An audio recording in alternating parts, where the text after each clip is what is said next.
Welcome back everyone. Welcome to civil services study. ये practice set number है 160। ये test series UPPSC PCS के लिए चल रही है और प्रैक्टिस करेंगे इसमें हम जीएस के प्रश्नों पर। लगभग एक वीक हो गया है, कोई प्रैक्टिस टेस्ट नहीं आया था, ठीक है, कुछ कारणवश। चलिए अब से कंटिन्यू रहेगा। बाकी प्लेलिस्ट इसकी बना रखी है, वहाँ पर आप टेस्ट नंबर 1 से लेकर 160 या जो भी नया टेस्ट आएगा वहाँ तक पहुँच सकते हैं। एग्जाम्स में प्रश्न बनेंगे, इनकी प्रैक्टिस करते रहिएगा। तो क्वेश्चन नंबर 1 है यहाँ पर, वाइब्रेंट विलेज प्रोग्राम को संसद द्वारा किस वर्ष अनुमोदित किया गया था? ये उत्तरी सीमा से जो लगे गांव हैं उनके विकास के लिए है। कब का है ये? पिछले साल का है, वर्ष 2023 का। तो डी है इसका आंसर। देखिए, वाइब्रेंट विलेज प्रोग्राम वर्ष 2023 में घोषित एक केंद्र प्रायोजित योजना है और यह उत्तरी सीमा पर गांव के विकास के लिए है, जिससे चिन्हित सीमावर्ती गांव में रहने वाले लोगों के जीवन की गुणवत्ता में सुधार होगा। नेशनल थर्मल पावर कॉरपोरेशन यानी एनटीपीसी निम्नलिखित में से किस वर्ष महारत्न कंपनी बनी? इसकी स्थापना हुई थी 1975 में। ये अपने आप में प्रश्न है। और इसको महारत्न का दर्जा कब मिला वो भी प्रश्न है एक।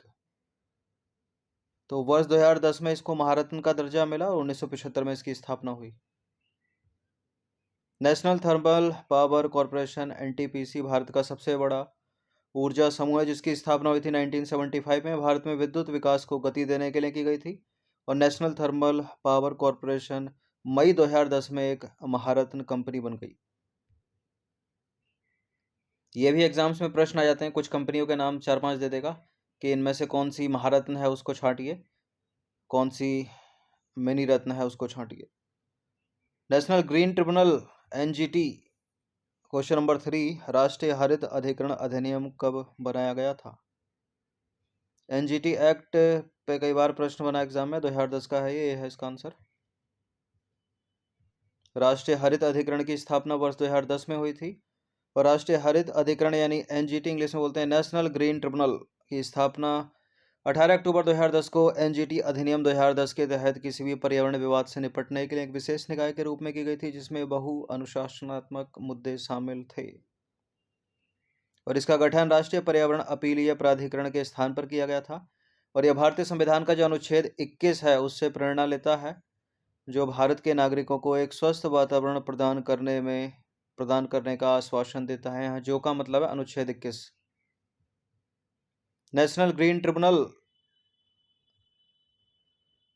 में कुल 5 स्थान है, ठीक है, और जो इसका हेडक्वार्टर है वो है नई दिल्ली में यानी मुख्य पीठ।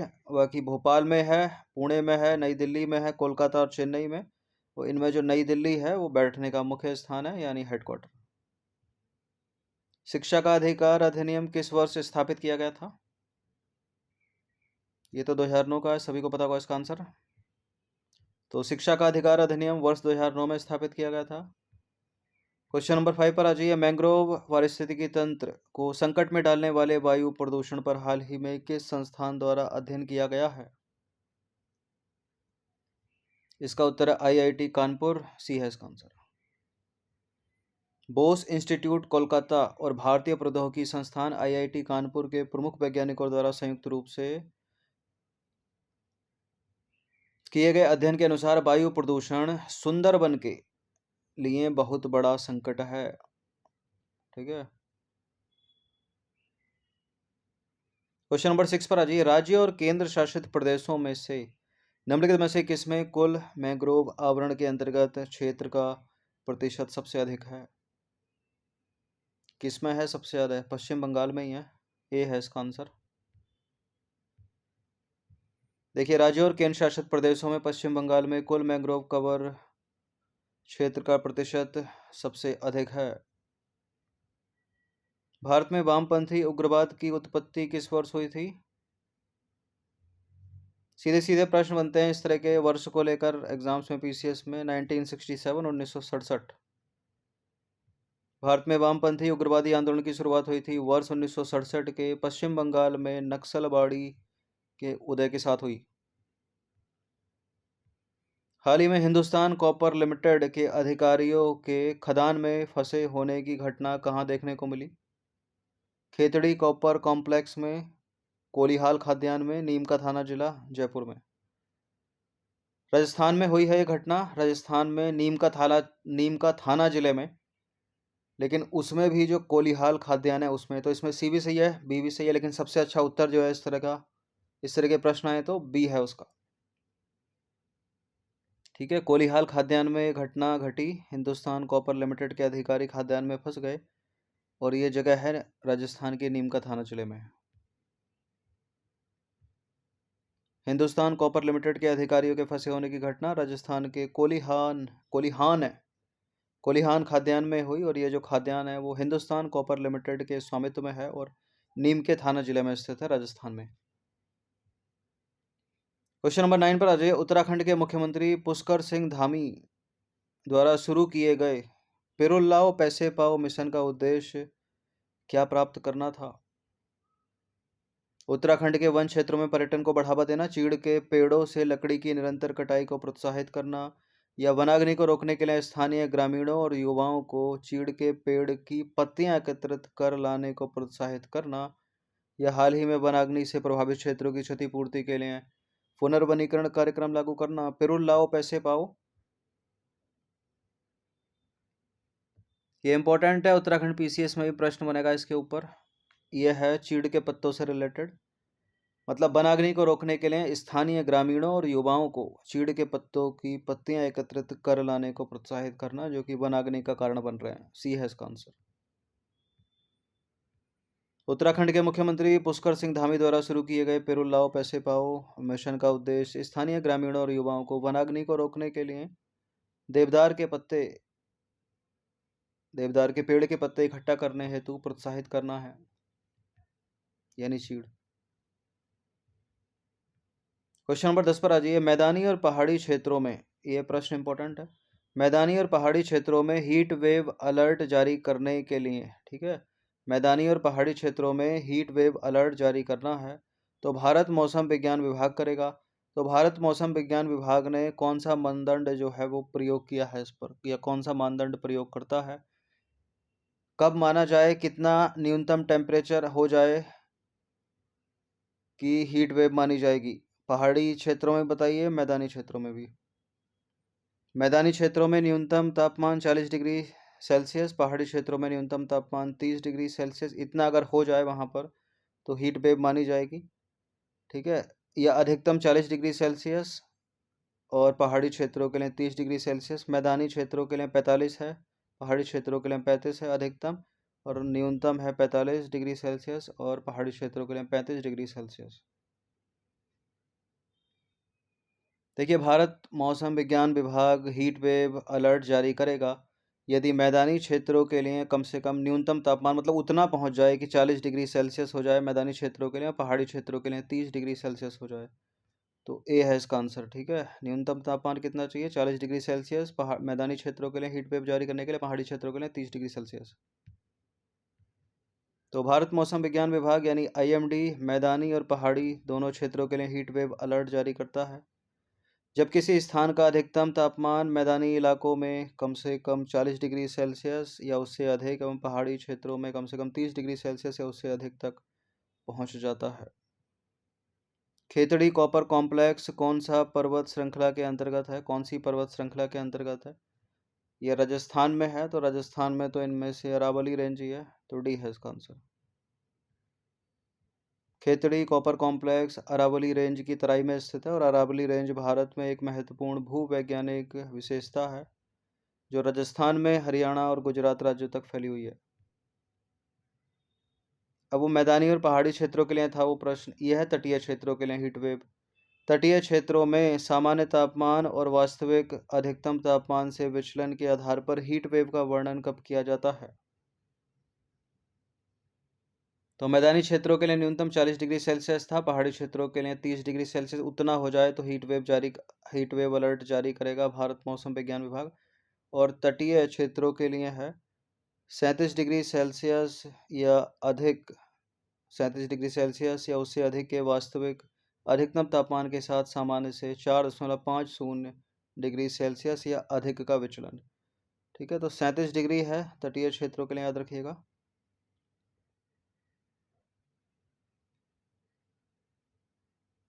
ठीक है, सामान्य से 4.50 डिग्री या अधिक का विचलन।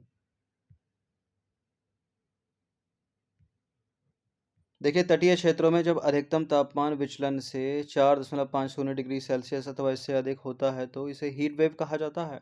बशर्ते वास्तविक अधिकतम तापमान 37 डिग्री सेल्सियस या उससे अधिक हो। सामान्य और वास्तविक अधिकतम तापमान से विचलन का यह संयोजन तटीय क्षेत्रों में यानी कोस्टल एरियाज में हीट वेव घोषित करने की सीमा को परिभाषित करता है। क्वेश्चन नंबर 13 पर आ जाइए। निम्नलिखित में से कौन सा मंदिर उत्तराखंड में चार धाम यात्रा का हिस्सा नहीं है? केदारनाथ धाम, यमुनोत्री धाम, गंगोत्री धाम, रामेश्वरम धाम। देखिए, रामेश्वरम धाम ही नहीं है क्योंकि वो तमिलनाडु में एक तीर्थ स्थल है। बाकी गंगोत्री, यमुनोत्री, केदारनाथ और एक चौथा और रह गया बद्रीनाथ। और ये उत्तराखंड के कौन कौन डिस्ट्रिक्ट में आते हैं, कौन कौन से जिलों में आते हैं, वो भी इंपॉर्टेंट है, मैच वैच करने के लिए पूछता है। उत्तराखंड पीसीएस के लिए इंपॉर्टेंट रहेगा। तो चार धाम उत्तराखंड में चार तीर्थ स्थलों को संदर्भित करता है। यमुनोत्री धाम, गंगोत्री धाम, केदारनाथ धाम, बद्रीनाथ धाम। बद्रीनाथ धाम उत्तराखंड के चमोली जिले में है। केदारनाथ धाम उत्तराखंड के रुद्रप्रयाग जिले में है। यमुनोत्री धाम और गंगोत्री धाम उत्तराखंड के उत्तरकाशी जिले में, याद रखिएगा। दूसरी ओर बात करें रामेश्वरम की, तो दक्षिण भारतीय राज्य तमिलनाडु में स्थित एक प्रमुख तीर्थ स्थल है जो हिंदू पौराणिक कथाओं में अपने महत्व और भगवान शिव को समर्पित 12 ज्योतिर्लिंग मंदिरों में से एक के रूप में जाना जाता है।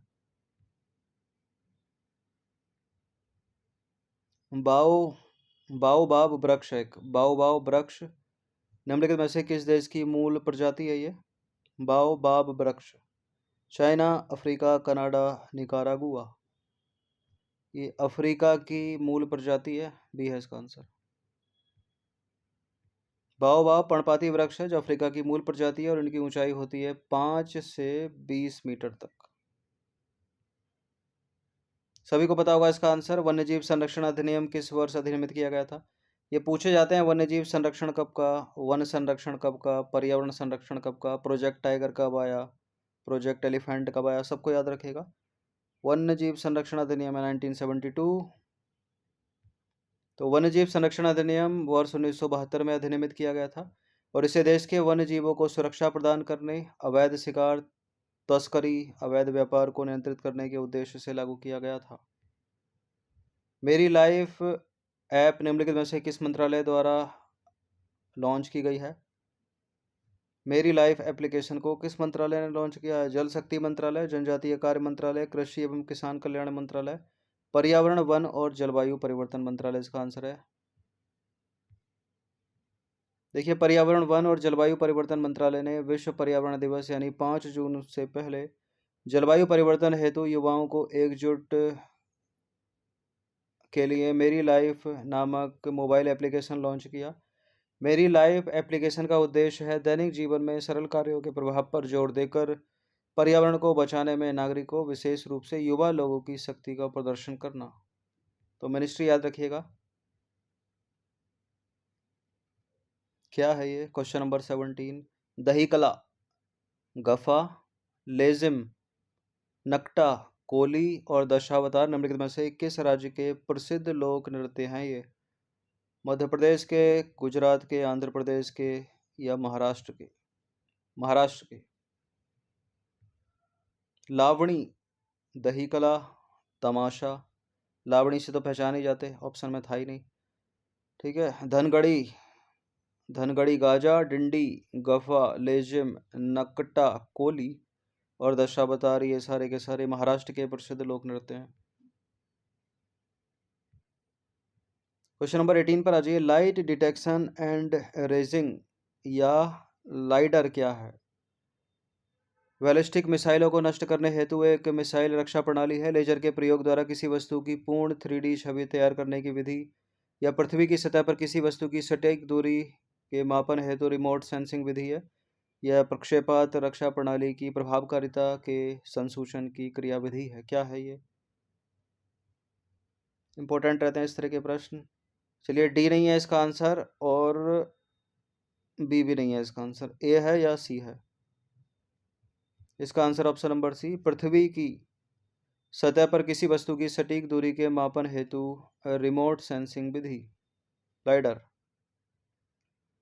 Light detection and raising lidar एक रिमोट सेंसिंग विधि है जिसका प्रयोग पृथ्वी की सतह पर किसी वस्तु की सटीक दूरी के मापन हेतु किया जाता है। इसलिए लाइडर स्पंदित लेजर का प्रयोग करता है और इसके प्रकाश स्पंदों को हवाई प्रणाली द्वारा एकत्र किए गए डेटा के साथ समायोजित किया जाता है, जिससे पृथ्वी की सतह और लक्षित वस्तु के बारे में सटीक 3D जानकारी प्राप्त होती है। इंटरनेशनल यूनियन ऑफ रेलवे की स्थापना किस वर्ष हुई थी? 1989, 1835, 1908, 1922, 1982, 1922। इंटरनेशनल यूनियन ऑफ रेलवे की स्थापना कब हुई थी? 1922 में। डी है इसका आंसर। तो इंटरनेशनल यूनियन ऑफ रेलवे की स्थापना वर्ष 1922 में हुई थी। इसका मुख्यालय है फ्रांस के पेरिस में और यह रेल परिवहन के अनुसंधान, विकास एवं प्रसार के लिए रेलवे क्षेत्र का प्रतिनिधित्व करने वाला विश्वव्यापी पेशेवर संघ है। क्वेश्चन नंबर 20, अंतिम प्रश्न, इंपॉर्टेंट प्रश्न है। निम्नलिखित में से कौन सा वायु गुणवत्ता सूचकांक यानी एयर क्वालिटी इंडेक्स AQI की गणना करने के लिए वायु प्रदूषक नहीं है? 5 होते हैं इसमें, ठीक है। जमीनी स्तर की ओजोन है इसमें, कार्बन डाइऑक्साइड नहीं है इसमें, नाइट्रोजन डाइऑक्साइड है इसमें, सल्फर डाइऑक्साइड है, कार्बन मोनोऑक्साइड होगा इसकी जगह, तो यही नहीं है, यही आंसर है सी। देखिए, वायु गुणवत्ता सूचकांक यानी एयर क्वालिटी इंडेक्स दैनिक आधार पर वायु गुणवत्ता की रिपोर्ट करने के लिए एक सूचकांक है और यह इस बात का माप है कि वायु प्रदूषण एक छोटी अवधि के भीतर किसी के स्वास्थ्य को कैसे प्रभावित करता है। एयर क्वालिटी इंडेक्स का उद्देश्य लोगों को यह जानने में मदद करना है कि स्थानीय वायु गुणवत्ता उनके स्वास्थ्य पर कैसे प्रभाव डालती है। पर्यावरण संरक्षण एजेंसी यानी इन्वायरमेंट प्रोटेक्शन एजेंसी 5 प्रमुख वायु प्रदूषकों के लिए AQI की गणना करती है, जिसके लिए सार्वजनिक स्वास्थ्य की सुरक्षा के लिए राष्ट्रीय वायु गुणवत्ता मानक स्थापित किए गए हैं। कौन कौन से हैं वो 5? जमीनी स्तर का ओजोन, कण प्रदूषण यानी पर्टिकुलर मैटर PM2.5, PM10, ठीक है, इसको पढ़ाया कई बार। कार्बन मोनोऑक्साइड है, कार्बन डाइऑक्साइड नहीं है, सल्फर डाइऑक्साइड है और है नाइट्रोजन डाइऑक्साइड। इन पांचों को याद रखिएगा। देखिए, AQI यानी एयर क्वालिटी इंडेक्स, AQI मान जितना अधिक होगा वायु प्रदूषण का स्तर उतना ही अधिक होगा, इस चीज़ को याद रखिएगा। और स्वास्थ्य संबंधी चिंताएं भी उतनी ही अधिक होंगी, ठीक है। स्टेटमेंट बनाकर पूछ सकता है कि AQI जितना अधिक होगा उस क्षेत्र की या उस शहर की जो वायु है उतनी शुद्ध होगी, तो गलत है वो स्टेटमेंट, ठीक है। ये मान जितना कम होगा वो उतना उसमें वायु प्रदूषण कम होगा, उल्टा है। तो इम्पोर्टेंट है प्रश्न ये 20। इन सभी की फुल टेस्ट आप PDF अगर प्राप्त कर रही हैं तो ये नंबर इस पर कॉल या व्हाट्सअप करके आप पेड टेलीग्राम ग्रुप से जुड़ सकते हैं। बाकी सब्सक्राइब रखिएगा सिविल सर्विसेज स्टडी चैनल को। धन्यवाद। हर दिन प्रैक्टिस करते रहिएगा।